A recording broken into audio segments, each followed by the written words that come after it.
Saya buka Jaga Suara 2024 ya. Jadi Oke. kalau terlihat ini Biru hasilnya semua. biru semua 100%. Berarti itu perolehan suara satu pasangan calon ya, kalau Betul. gitu ya. Jadi perolehan Suara sah pasangan saja ya. calon suara sah dia mendapatkan 100% atau 36.135. Ini istilahnya itu pemilihan pura-pura, pemilihan bohong-bohongan. Yang menang KPU adalah ini. seperti tim sukses. Iya. Dia sekedar menyelenggarakan pemilihan untuk memfasilitasi atau melegitimasi kemenangan dari calon tunggal. Pada sesi hari ini kita dihadiri oleh teman kita, Mbak Titi Anggraini. Terima kasih Mbak, di tengah kesibukannya yang saya lihat betul banyak mengikuti proses sengketa pilkada kita di Mahkamah Konstitusi. Kembali saya ditemani oleh Mas Partono, ahli di bidang pemilu, peneliti di Netgrid, dan juga mantan anggota KPU di Jakarta. Nah, proses pilkada kita, sekalipun dalam waktu dekat kita sudah dengar akan ada pelantikan, ya.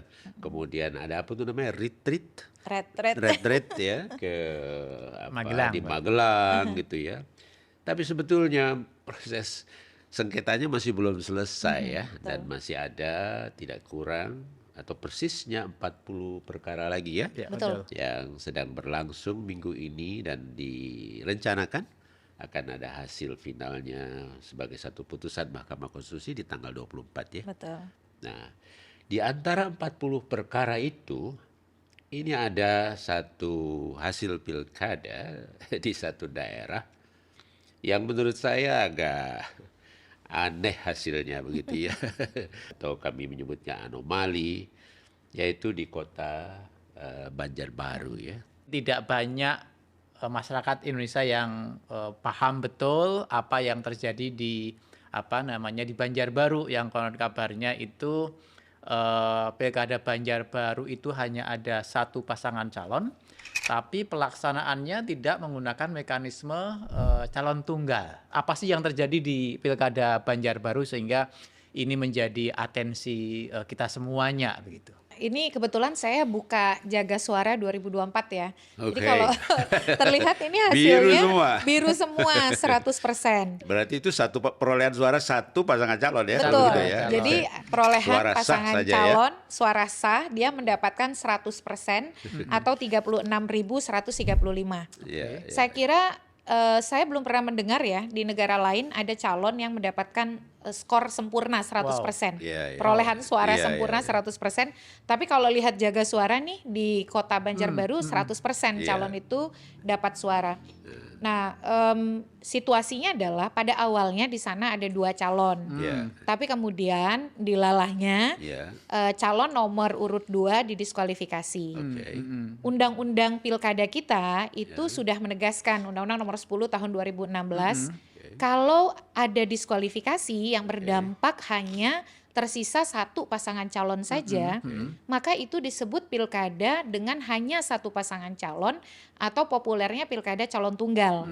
Kalau pilkada calon tunggal, maka Iya. ini di era Pak Hadar kan pertama kali ya ada Iya, pilkada betul. calon tunggal Iya. waktu Bapak di KPU. 2015 kalau nggak salah ingat ya. 2015 Betul. itu ada putusan Mahkamah Konstitusi nomor 100 tahun 2015, dan di pasal 54C ayat 1 huruf E, bahwa kalau hanya ada satu pasangan calon maka itu pilkada calon tunggal, dan di Undang-Undang Pilkada diatur harus disediakan opsi kolom kosong. Jadi di surat suara itu satu pasangan calon atau calon tunggal versus kotak atau kolom kosong. Jadi ada kotak bergambar pasangan calon tunggal, di sebelahnya ada kotak kosong. Nah, itu kewajiban, itu prasyarat untuk pilkada yang hanya ada satu pasangan calon. Di Banjarbaru ini entah mengapa saya kira sih bukan problematis ya. Karena kalau dari sisi aturan semua jelas terang benderang. Tapi di sana dipaksakan. Ketika pilkadanya hanya menyisakan satu pasangan calon yang harusnya pilkada itu calon tunggal, tapi KPU-nya memutuskan pilkadanya jalan terus dengan alasan bahwa diskualifikasi itu terjadi 29 hari sebelum pemungutan suara. 29 hari sebelum Ya, pemungutan suara. masuk Oke. dalam lingkup 29 hari sebelum hari pemungutan suara. Sehingga kata mereka, ya karena diskualifikasinya dalam lingkup 29 hari sebelum pemungutan suara, tidak ada kesempatan untuk mengganti calon, mengganti surat suara, karena surat suara sudah tercetak. Nah, akhirnya pilkada di hari H 27 November, surat suara itu tetap memuat 2 pasangan calon. Berarti kan foto 2 pasangan calon ini ada di surat suara. Tapi yang kemudian jadi anomali satu-satunya di dunia, kalau mencoblos calon yang didiskualifikasi, itu otomatis suaranya menjadi tidak sah. Tidak sah. Atau selain mencoblosi nomor urut 1, Jadi tidak maka sah. semua tidak sah. Yang sah itu hanya kalau mencoblos nomor urut 1. Tidak Padahal, ada kolom kosong. pengalaman di Kota Banjarbaru ini, yang memilih pasangan calon yang sudah dibatalkan atau yang menjadi tidak sah itu angkanya mayoritas kan? Mayoritas. Ya. Jadi di sana itu Pak Hadar, suara sahnya itu, ini di Jaga Suara ya, itu 36.135 setara dengan 31,5%.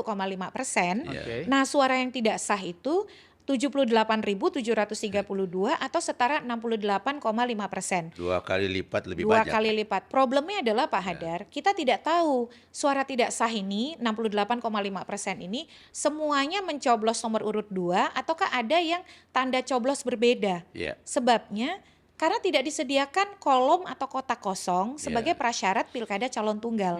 Jadi sebenarnya tidak ada opsi bagi pemilih selain nomor urut 1, calon tunggal yang tersisa. Kan kalau kita pemilihan itu adalah kita punya opsi-opsi. Betul. Walaupun ada alternatif ya, betul, alternatif untuk walaupun memilih. kita bukan opsinya orang kalau di calon tunggal, tapi kita boleh menunjukkan ketidaksetujuan atau dissent begitu ya. Kalau saya mendukung calon tunggal, saya coblos calon tunggal. Kalau saya tidak setuju calon tunggal, saya mencoblos kotak kosong. Makanya di Kota Pangkal Pinang, Kabupaten Bangka di 2024 karena mereka pilkada calon tunggal, yang menang adalah kotak kosong. Makanya pilkadanya ditunda ke 2025, bukan ditunda.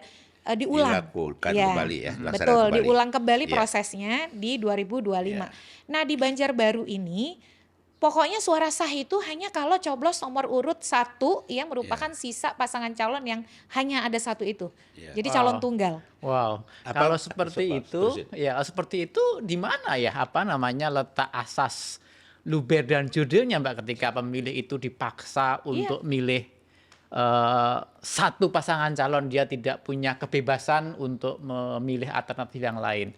Kemudian juga Mbak Titi sampaikan ada berapa persen tadi? 68% itu hangus, dianggap sampah gitu kan. Jadi adilnya di mana bagi pemilih seperti itu? Ya tidak ada. Karena kan otomatis kita langsung tahu yang menang itu pasti yang nomor urut 1. Makanya tadi 100% kan? Karena suara sah itu dibuat oleh KPU hanya kalau mencoblos nomor urut 1. Nah, ini seolah-olah bukan lagi seolah-olah, ini istilahnya itu pemilihan pura-pura, pemilihan bohong-bohongan. Kalau bahasa saya itu pemilihan yang tidak memberikan nilai kepada suara pemilih selain daripada pencoblos nomor urut 1 begitu. Jadi ini bukan pemilihan ini sebenarnya. Atau iya betul, bukan pemilihan. Jadi sejak awal sepertinya KPU sudah menetapkan yang menang KPU adalah ini. seperti tim sukses. Sekedar menyelenggarakan pemilihan untuk memfasilitasi atau melegitimasi kemenangan dari calon tunggal. Yang satu itu Nah, jadi saya kira ini masalah yang serius ya. Betul.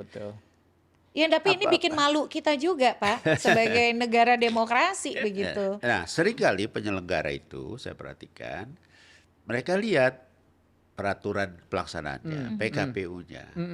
Sebetulnya jelas nggak sih di dalam PKPU pun sebetulnya seharusnya mereka tidak bisa meneruskan. Harusnya mereka menjadikan ini adalah pemilihan Calon calon tunggal. tunggal. Iya, betul. Itu Mbak gimana, Titi. Mbak Titi Putusan melihat? Mahkamah Konstitusinya jelas, Pak. Oke. Undang-undang pilkadanya jelas, Oke. peraturan KPU-nya jelas. Ya. Yang tidak jelasnya adalah KPU-nya.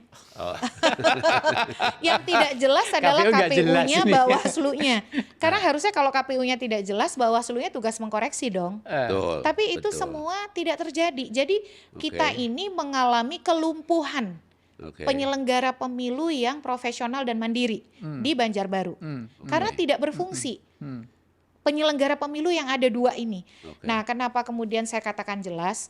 Tadi saya sebutkan putusan MK yang mengatakan kalau hanya ada satu pasangan calon, pemilih harus dikasih opsi kotak kosong. Iya. Jadi walaupun misalnya terlepas kita kontroversi setuju atau tidak ya Pak, Ya. tapi kalau saya tidak setuju calon tunggal, saya tuh masih punya ekspresi politik Betul. untuk tidak setuju. Betul. Karena Tapi pemilu pemilih itu punya pilihan lebih dari satu. Betul. Kan ada pilihan, namanya kan memilih kan. Betul. Oke. Jadi pemilihan kan bukan hanya dalam konteks calon tunggal, bukan hanya untuk setuju konsen, tapi Betul. juga disen begitu. Betul. Nah itu yang pertama. Yang kedua, undang-undang kita juga tegas.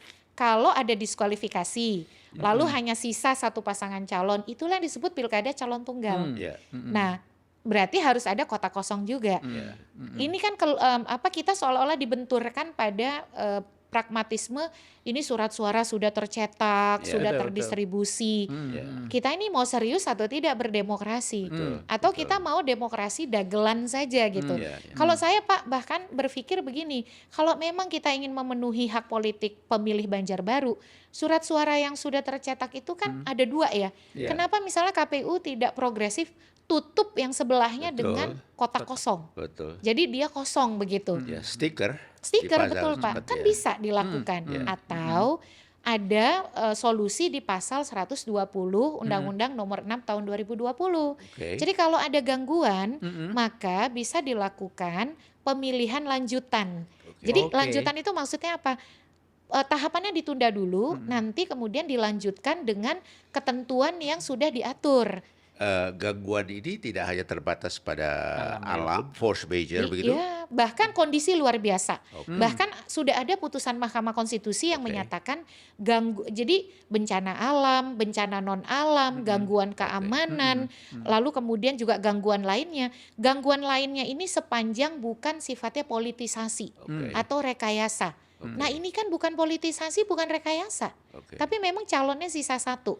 Jadi boleh tahapan itu ditunda, lalu prakondisi yang dibutuhkan untuk melanjutkan tahapan yang benar itu disiapkan. Oke. Nah, pertanyaannya, oh nanti biayanya besar. Iya, iya, Mohon maaf ya, saya jadi ingat nih Pak, ingat nggak kasus yang di Taipei, yang Oke. KPU salah mengirimkan surat suara Betul, lebih surat suara, awal. iya. Kok bisa KPU langsung cetak tambahan surat suara ribuan? Betul. Mengapa di Banjarbaru mereka bicara sesuatu yang oleh undang-undang kalaupun mereka lakukan tidak akan ada pasal korupsinya begitu. Ya. Karena mereka memenuhi hak politik warga negara. Jadi kalau saya melihat ini memang by design, terencana, sengaja, memang untuk mengabaikan hak pilih masyarakat Banjarbaru. Wah. Makanya saya menyebut Pak, kalau kita kan hak pilih itu bukan sekedar terdaftar di DPT ya, Ya. tapi kita punya konsep pemilu itu satu orang, satu suara, satu nilai.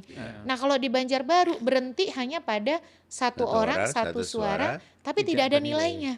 Oke. Oke. Bagi yang tidak memilih si Hanya ya, calon yang ada tunggal. nilai adalah yang untuk memilih Betul. calon satunya Betul, ya. betul. Sementara yang lain tidak diberi nilai. Tidak diberi nilai. Jadi disitulah terjadi pelanggaran hak politik berat. Iya, Jadi saya iya. menilai terjadi pelanggaran hak pilih yang sangat berat di pilkada Kota Banjarbaru, dan itu merupakan pelanggaran hak konstitusional, Betul. pelanggaran konstitusi Betul, begitu. Betul.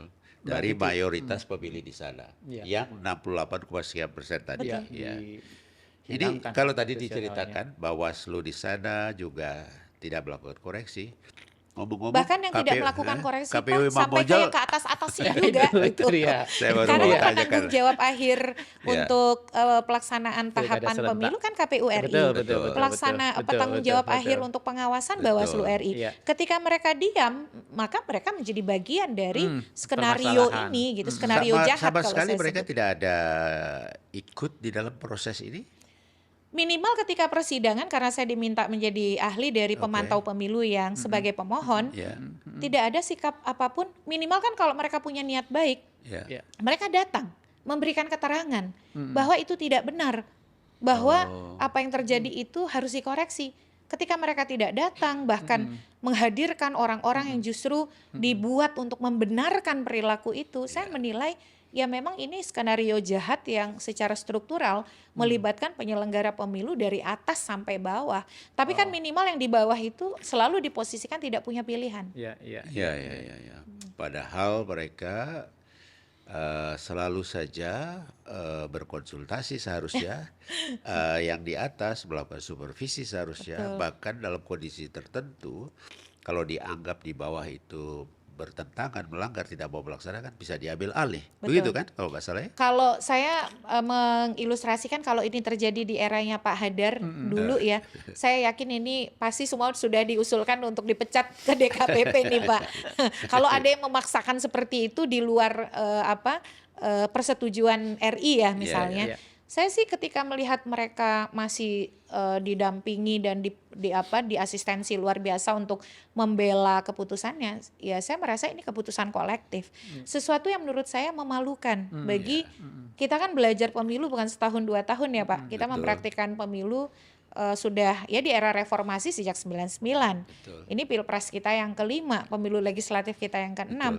Kita sudah cukup punya ilmu pengetahuan untuk memahami bahwa suara tidak sah yang 68% dan diabaikan ini itu sesuatu yang anomali, bukan hanya anomali, tapi sesuatu yang sangat tidak benar begitu, sesuatu yang tidak ada referensinya dalam studi kepemiluan apapun. Saya duga juga demikian. Kita sempat menghitung juga ya, kalau tidak salah itu angka tidak sah kita memang tinggi sebagai protes vote ya. Iya, protes vote. Tapi nggak setinggi ini gitu. Jangan-jangan Mbak Titi kalau nggak salah sebutkan juga ya sebagai tertinggi di dunia jangan-jangan. Saya coba riset sih Pak. Tidak ada ya sebesar itu. Bisa jadi kemampuan saya browsing begitu ya terbatas, tapi tidak ada. Kan yang kita tahu adalah protest vote atau invalid votes itu dia bisa ditolerir kalau 2-4%. Itu datanya ACE Project. Ketika sudah di atas 4%, pasti kan kita harus meneliti, mengevaluasi. Ada apa? Itu saja sudah bertanya ada apa. Contohnya di Jakarta 7,7%. Ada apa? Mengapa orang calonnya hanya 3 datang ke TPS tapi suara tidak sahnya 7,7%? Sudah pertanyaan. Nah apalagi ini 68,5%. Kita tidak bisa kemudian itu pilih semua nomor 2. Bisa saja ada yang kemudian dia merasa tidak mau seperti itu, lalu yang dia tahu adalah dia harus mengekspresikan karena itu calon tunggal, bukan di nomor 2, bukan di calon tunggal, tapi di luar kotak misalnya. Itu semua tidak jelas. Tapi apapun itu menurut saya kalau Pilkada Banjarbaru ini harusnya bukan diulang dengan PSU calon tunggal, tapi memang harus restart. Harus diulang. Jadi prosesnya sejak awal. Karena dia kalaupun misal kita contoh putuskan Pilkada calon tunggal lagi, kalau kemudian terjadi yang menang itu adalah kota kosong, ini kan akhirnya membuang waktu, membuang energi, dan menyia-nyiakan hak pilih warga Banjarbaru. Jadi lebih baik memang pilkada di Banjarbaru ini karena sudah mismanagement ya dan salah langkah sejak awal, ya harus dilakukan pilkada ulang menurut saya. Kalau saja dilakukan pilkada ulang, apakah calon yang sudah dibatalkan akan dibolehkan dikasih ruang atau gimana menurut Mbak Titi? Kalau konstruksi hukum pemilu kita sepanjang ada partai yang mencalonkan atau dia lolos calon perseorangan, kan kalau persyaratan itu 6,5 sampai 10%.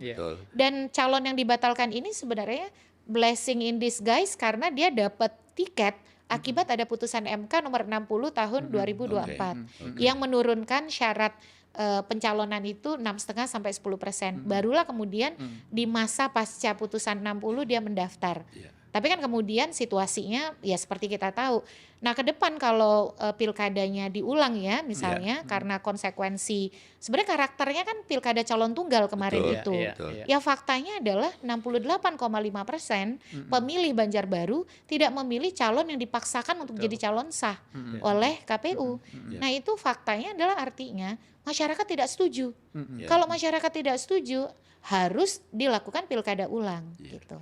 Untuk kasus ini tidak penting lagi juga kita ketahui untuk yang memilih 68, sekian % itu pilihnya apa gitu. Tidak penting perlu, ya, tidak penting ya. penting. Yang Tidak penting penting. jelas itu dinyatakan menjadi percuma gitu. Betul, Karena dinyatakan tidak sah. Persoalannya kan di sana sebetulnya ya. Betul. Bahwa pemilih kita tidak diberikan hak Betul. untuk punya alternatif pilihan Iya, gitu betul. ya, kira-kira begitu ya. Ini kalau menurut saya sih Pak, ini pelanggaran hak konstitusional, pelanggaran hak politik berat. Iya. Pelanggaran berat terhadap hak politik warga. Oke. Semestinya kita malu. Kita semua ya yang bagi mereka yang membiarkan itu terjadi. Karena kita memaksakan irasionalitas. Betul. Mbak Titi, tadi Mbak Titi sampaikan sebenarnya ada landasan hukumnya ya bagi KPU Kota Banjarbaru untuk melaksanakan pilkada dengan mekanisme paslon tunggal gitu kan. Tapi ternyata mereka tidak melakukan itu. Nah, ini sebenarnya apa yang mereka takutkan, mereka khawatirkan 29 hari sebelum pemungutan suara sudah ketahuan nih ada hanya satu pasangan calon. Di undang-undang, di putusan MK itu memberikan ruang adanya pemungutan suara lanjutan. Nah, kenapa KPU Kota Banjarbaru, KPU Provinsi, KPU RI ini tidak menggunakan landasan hukum itu untuk melakukan pilkada dengan calon tunggal sehingga tadi potensi ribut ini tidak terjadi seperti yang sekarang kita diskusikan ini. Ini apakah kesengajaan atau ketidakpahaman dari para penyelenggara pemilu kita, Mbak Titi? Kalau ketidakpahaman saya rasa tidak begitu. Karena sebelum hari H pun diskusi bahwa itu adalah pilkada calon tunggal sudah terjadi. Misalnya Pak Hadar, kita kan beberapa kali membahas seharusnya KPU memperlakukan itu sebagai pilkada calon tunggal. Dan juga sudah diberikan masukan seharusnya itu menggunakan pendekatan pemilihan lanjutan. Jadi dihentikan dulu, dipersiapkan segala perangkat untuk menjadi pilkada calon tunggal. Tapi kan tidak diambil langkah itu. Jadi bahkan sampai ke Mahkamah Konstitusi yang dikonstruksikan seolah-olah tidak ada aturan mainnya, bahwa ini soal kepastian hukum, jangan sampai merugikan pemilih kontestan yang sudah berkompetisi dengan benar. Selalu seperti itu diargumenkan.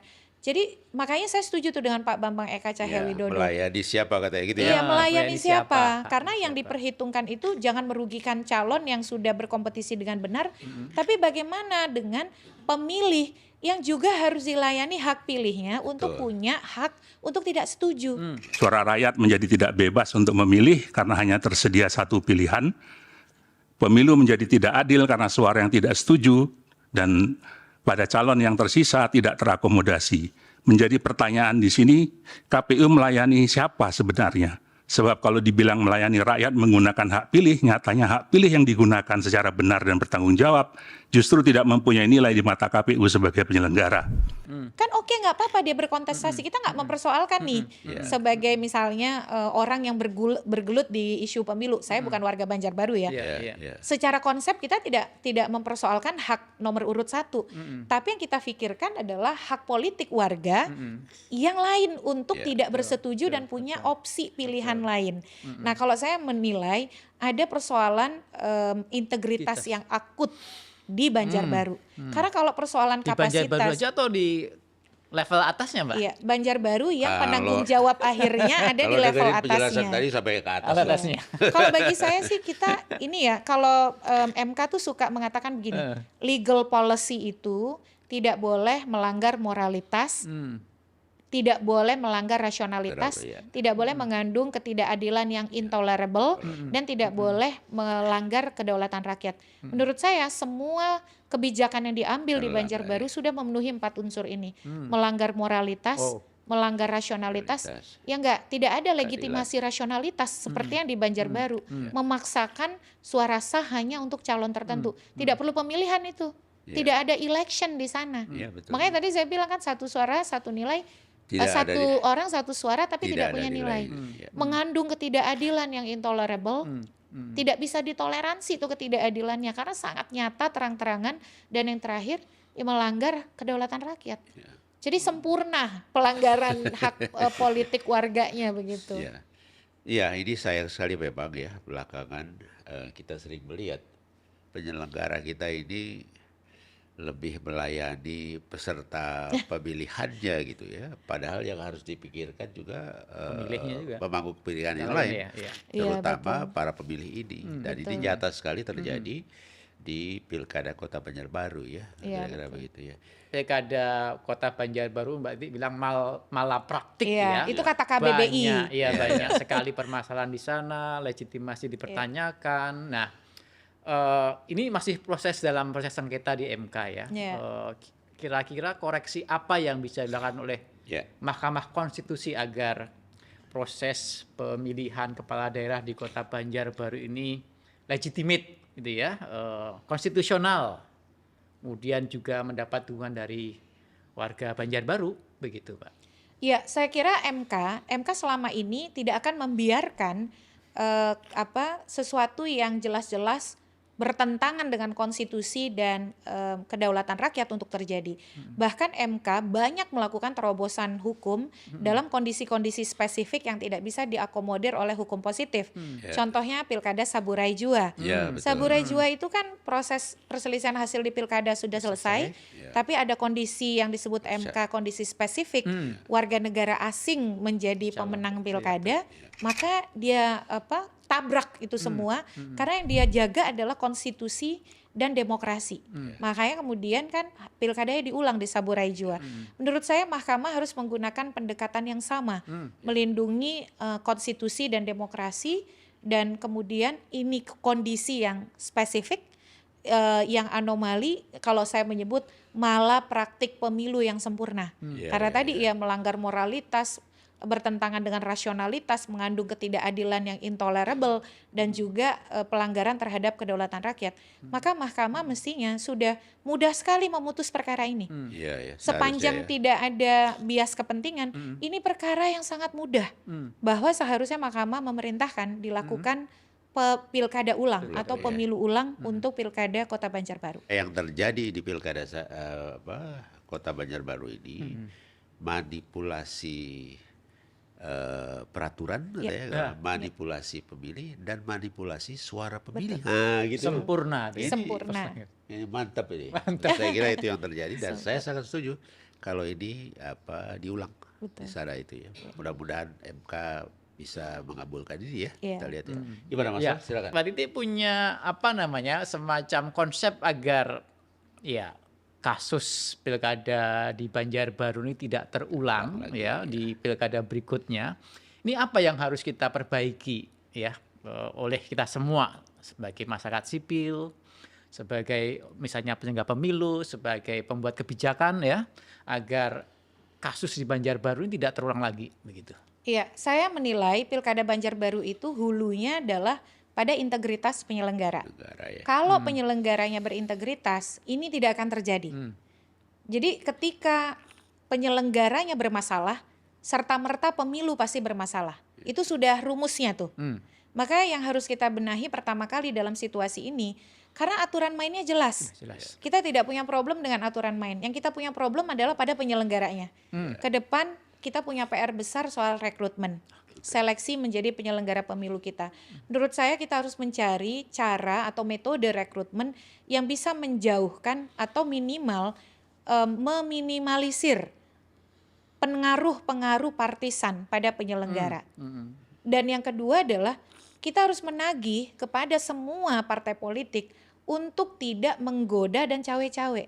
Karena kalau sekali satu saja menggoda, sudah pasti yang namanya kontestasi yang adil tidak akan pernah terjadi.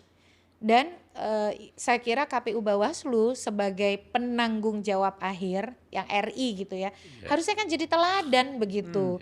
Ini kok bisa ya? Ini sebenarnya Ini rekam jejak noktah yang sangat buruk bagi praktik Pilkada 2024. Karena tadi saya merasa kita seperti dihina akal sehat kita. Tidak usah seperti Pak Hadar berpemilu 30 tahun ya Pak ya, untuk tahu bahwa ini bermasalah. Warna biru semua tadi itu sudah menandakan sesuatu yang memang bermasalah. Bahkan di pilkada atau pemilihan calon tunggal di negara lain, uncontested election, ketika misalnya mereka mengadakan pemilihan, mereka tidak serta-merta misalnya, walaupun pemilihan itu tidak untuk menentukan misalnya memberi kesempatan kota kosongnya menang begitu ya, hanya untuk mengukur penerimaannya sebesar apa, nanti yang menang tetap si calon tunggal, tetap dinilai orang yang tidak memilih si calon tunggal.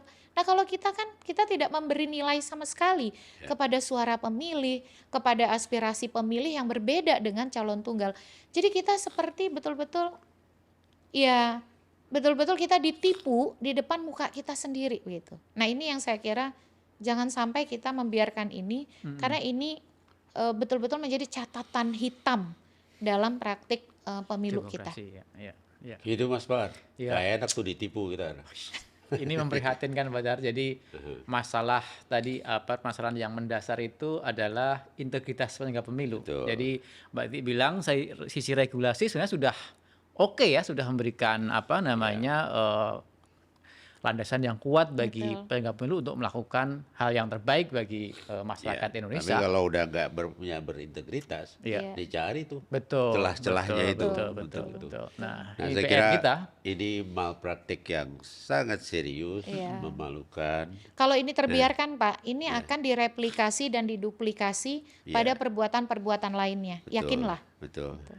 Mbak Titi udah mengingatkan bahwa ke depan kita harus menata, ya terutama terkait dengan seleksi penyelenggara ya. Betul. Ini masih ada sejumlah perkara lagi nih yang berlangsung sengketanya di Mahkamah Konstitusi. Jangan-jangan ada beberapa yang menunjukkan persoalan integritas tadi juga ya. Nanti kita undang lagi Mbak Titi untuk ngomong integritas penyelenggara pemilu ini. baik. Tapi secara khusus Wadat. Sebenarnya banyak, misalnya meloloskan calon yang tidak berhak karena tidak mengumumkan status mantan terpidana, atau bahkan orang yang masih terpidana diloloskan. Jadi ya ini memang harus dibedah. Jadi proses di MK harus kita ikuti Pak Hadar. Iya, insyaallah kami terus memantaunya, gitu ya. Mudah-mudahan banyak pelajaran yang kita ambil. Sayangnya pelajaran itu harus melalui perjalanan yang mahal dan memalukan tadi. Dan begitu pahit. Bagi Saya kira demokrasi Pak hanya anomali keterwakilan perempuan ya yang sangat memalukan bagi kita begitu. Tapi ternyata tidak berhenti. Makanya itu sekali dibiarkan dia akan diikuti terus begitu. Iya. Baik, gitu ya Mas Pak. Ya, Mbak Titi sehat-sehat selalu, semangat ya untuk menjaga demokrasi kita dan pemilu kita agar kan jauh kita lebih baik. bersama-sama selalu. Iya. Terima kasih banyak Mbak Titi. Terima kasih Pak Hadar. Teman netizen semua dan kawan Jaga Suara 2024, tidak ada yang perlu saya simpulkan karena saya kira apa yang kita bicarakan sudah begitu jelas. Banyak persoalan serius, apalagi yang terjadi di Pilkada Kota Banjarbaru ini. Mudah-mudahan kita bisa berjumpa lagi, tidak dalam waktu yang tidak terlalu lama, dalam sesi podcast kita selanjutnya. Terima kasih, sampai ketemu semua. Bye.